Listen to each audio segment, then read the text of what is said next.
It seems that hardly a day goes by in which the Islamic State, also known as ISIS or ISIL, doesn't appear in a newspaper or on a TV news screen. And the news is always bad: hideous death and wanton destruction of a type rarely seen in modern history. So what is the Islamic State?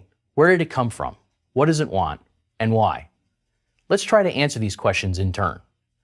First, ISIS is the illegitimate child of Saddam Hussein's regime and al-Qaeda. Saddam's former military and intelligence officers hold many of ISIS's most senior positions and have overseen the group's rise to prominence. In 2002 and early 2003, some al-Qaeda members relocated from Afghanistan to Iraq, where they prepared to fight the Americans, who toppled Saddam Hussein's regime in March 2003. These jihadists became known as al-Qaeda in Iraq when their leader, Abu Musab al-Zarqawi, swore his allegiance to Osama bin Laden in 2004. Zarqawi, a murderous psychopath, was finally killed by U.S. and Iraqi forces in June 2006. Following his death, al-Qaeda in Iraq was rebranded as the Islamic State of Iraq.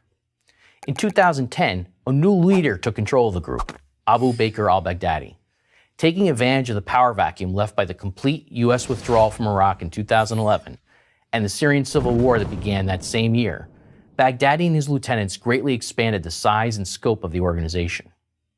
At first, Baghdadi was loyal to al-Qaeda's senior leadership, but in 2013 he defied orders from his superiors and declared that his group was now the Islamic State of Iraq and Syria, or Levant, known by its acronyms ISIS and ISIL. It's worth noting that ISIS continues to market Osama bin Laden's endorsement of them to this day. What does ISIS want and why? ISIS is attempting to resurrect an empire similar to those that arose in Islam's early history. These empires were referred to as caliphates and led by a caliph, the Muslims' chief ruler, also known as the Emir of the Faithful. This is, in fact, how Baghdadi's followers now refer to him. ISIS relies on a rich Islamic mythology, with citations from Islamic texts, to justify its actions and portray itself as the true heirs of Muhammad.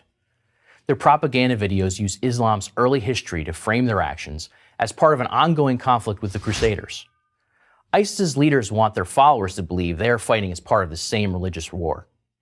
When ISIS's Libyan branch executed 21 Egyptian Coptic Christians in 2015, ISIS advertised the slayings in a video titled "A Message Signed with Blood to the Nation of the Cross." The Nation of the Cross, of course, meaning Christians. That's why on Libya's Mediterranean shores, the lead executioner of the Egyptian Coptic Christians pointed his knife in the direction of Italy and promised to conquer Rome, the symbolic seat of Christendom. Despite seeking to spark an interfaith war, however, most of ISIS's victims are Muslims, especially Shiite Muslims for whom ISIS, which is Sunni Muslim, harbors a special animosity. ISIS claims that any Muslim who does not swear bay'ah, an oath of allegiance, to Baghdadi is an infidel or an apostate. Even ISIS's rival jihadists and al-Qaeda are considered apostates because they refuse to genuflect to Baghdadi. In November 2014, Baghdadi announced that his caliphate had expanded into several areas outside of Iraq and Syria. Baghdadi's people set up provinces everywhere from West and North Africa to the Arabian Peninsula to South Asia. ISIS argues that Muslims owe these provinces their loyalty. Most of these provinces control little territory, but they have become prolific killers. Just over 1 year after Baghdadi's announcement, the Islamic State's provinces had already engaged in hundreds of terrorist attacks. On October 31, 2015, for example, the Islamic State's province in Sinai brought down a Russian airliner, killing all 224 people on board. In sum, ISIS is attempting to become a permanent totalitarian state, inspired by the caliphates of Islam's first decades. From this base, they will spread their ideology to the rest of the world. Anyone who stands in the way is marked for death. But ISIS's caliphate claim rests on its ability to control territory. This is both its strength and Achilles' heel. Should it lose significant ground in Iraq and Syria, its caliphate claim will become tenuous, severely damaging its legitimacy in the eyes of many Muslims.